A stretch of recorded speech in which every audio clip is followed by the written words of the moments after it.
আঞ্চলিক উত্তেজনার মধ্যে গোপনে ভারত সফর করেছেন আফগানিস্তানের তালেবান সরকারের ডেপুটি উপস্বরাষ্ট্রমন্ত্রী মোল্লা মোহাম্মদ ইব্রাহিম সদর।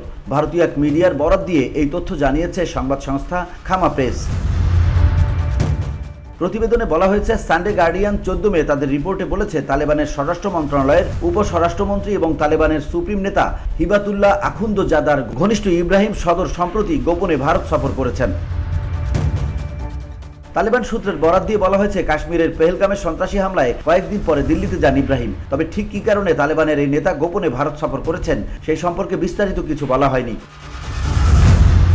সানডে গার্ডিয়ান জানিয়েছে, ভারত পাকিস্তানের উত্তেজনাকর পরিস্থিতি ইব্রাহিমের ভারত সফরের কারণ হতে পারে। আফগানিস্তানের এই ডেপুটি উপস্বরাষ্ট্রমন্ত্রী পাকিস্তান বিরোধী হিসেবে পরিচিত। তবে তার এই সফর নিয়ে ভারত বা তালেবানের মুখপাত্র কেউই প্রকাশ্যে কিছু বলেনি। এছাড়া ইব্রাহিম ভারত সফরকালে কার সঙ্গে দেখা করেছেন সেই সম্পর্কেও কিছু বলা হয়নি।